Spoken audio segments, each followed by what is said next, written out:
moment. Non, sauf si on va jouer en intérieur, il va y avoir des trucs et tout, mais en tout cas, ça va plus être le même rythme du tout. Il y a une vraie saison, quoi, c'est cool. Allez! Il y aura bien grandeuse, évidemment. Évidemment, toujours, toujours.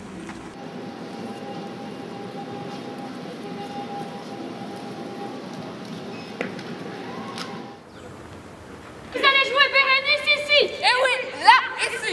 Bérénice de Racine! De Racine, bien sûr! En alexandrin! En alexandrin avec tous leurs pieds, absolument! Jamais. Ah, Seigneur, songez-vous en vous-même combien ce mot cruel est affreux quand on aime. Dans un mois, dans un an, comment souffrirons-nous, Seigneur, que tant de mers nous séparent de vous? Bérénice Project, c'est Bérénice de Racine en 1 heure dans la rue à 4 comédiens. Et ça devrait suffire en fait comme, comme explication. Que le jour recommence et que le jour finisse, sans que jamais Titus puisse voir Bérénice, sans que de tout le jour je puisse voir Titus. Enfin, ça parle de quoi? Oh, c'est une histoire d'amour contrarié! Ah oui, c'est bien ce que je pensais, c'est pas du tout drôle!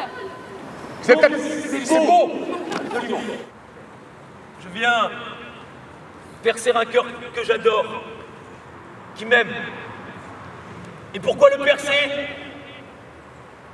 Qui l'ordonne? Moi-même! Et là, je sens que vous vous demandez, mais comment font-ils? Comment ont-ils fait pour rendre Bérénice de Racine accessible? Eh bien, c'est très simple. Donc la première étape, ça a été de couper le texte, évidemment. La mort dans l'âme, mais on a dû couper un peu le texte pour qu'il tienne en 1 heure. Voilà, en gardant évidemment l'essentiel et les vers les plus cruciaux.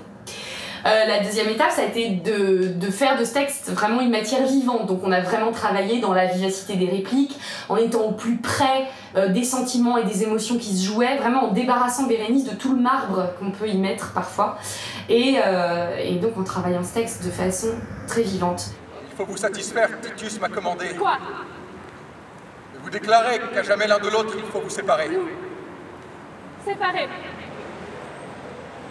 Qui? Moi. Titus de Bérénice. Il faut que devant vous, je lui rende justice. Tout ce que, dans un cœur sensible et généreux, l'amour au désespoir peut rassembler d'affreux. Je l'ai vu dans le sien. Il pleure, il vous adore, mes enfants. Que lui sert de vous aimer encore? Une reine est suspecte à l'Empire romain, il faut vous séparer. Et vous partez demain.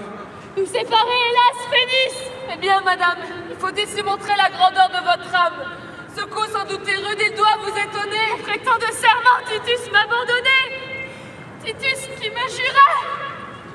Non! Ce texte, on l'a également beaucoup travaillé en adresse directe au public. C'est-à-dire qu'on a décidé qu'il y aurait énormément de moments au cours desquels les personnages sortent de l'espace scénique défini et vont adresser directement les alexandrins au public.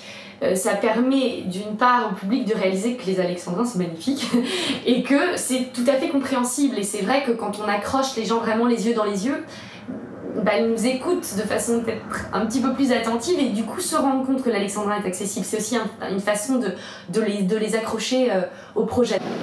Avec quelle injustice et quelle indignité elle goûte à mes yeux de ma sincérité. Et tout cela, me dit-elle, et moi, je l'ai trahi. Ingrate de m'accuser de cette perfidie. Seigneur, j'ai vu la reine, mais pour me faire voir, je n'ai percé qu'à peine le flanc, toujours nouveau d'un pape adorateur. Notre autre passerelle de la tragédie vers le public de la rue, c'est le choix qu'on a fait concernant les confidents. Donc les 3 confidents sont incarnés par une seule comédienne qui caractérise les 3 personnages différents par 3 corps très différents et des accessoires différents également. Les 3 corps différents ont été créés à partir des codes de la Commedia dell'arte. Et vraiment, on a tenu à ces codes qui sont les codes du théâtre populaire, donc des codes accessibles vraiment à tout le monde. La Commedia, c'est vraiment le genre le plus pratiqué dans la rue. Et là, on les a intégrés à la tragédie. Parce que finalement, les confidents, ce sont la voix du peuple. Donc on a fait de ce personnage confident un personnage qui est tout à fait simple, le bon sens, la voix du peuple encore une fois, et qui va beaucoup se balader dans le public parce qu'en fait il vient de là, il fait partie vraiment d'eux, et c'est vraiment pour nous une passerelle entre les passants et les personnages qui sont peut-être un petit peu plus, les personnages principaux qui sont un petit peu plus grandioses et qui peuvent paraître un tout petit peu plus inaccessibles. Et bien on a ce lien, et le lien ce sont les confidents. Assez, le ciel s'apprête à vous rendre justice. Vous partirez, Seigneur, mais avec Bérénice, loin de vous la ravir, on va vous la livrer. Nous sommes convaincus que Racine parle à tout le monde. Parce que Racine parle de sentiments humains, des grands sentiments humains. Il en parle de façon sublime, mais finalement n'importe qui dans sa vie a déjà été amoureux et conduit, a déjà vécu finalement ces choses qui touchent tout le monde. Et nous étions convaincus, enfin en tout cas nous avions vraiment envie d'aller donner ça aux gens dans la rue, d'apporter ces grands sentiments, ces grandes histoires aux gens de la rue, pour leur prouver que ça leur parlait, que ça parlait d'eux aussi, que ça parlait pas seulement de rois, de reines, de princes, de princesses et d'empereurs, que finalement ça parlait d'êtres humains avant tout. Pourquoi m'enviez-vous l'air que vous respirez? Que ça en parlait avec beaucoup de panache et beaucoup de sublime, mais que finalement le panache et le sublime, c'est pour tout le monde. Et donc voilà, la vocation de ce projet, c'est juste de faire se rencontrer les rois et les passants, le sublime et le quotidien. Voilà.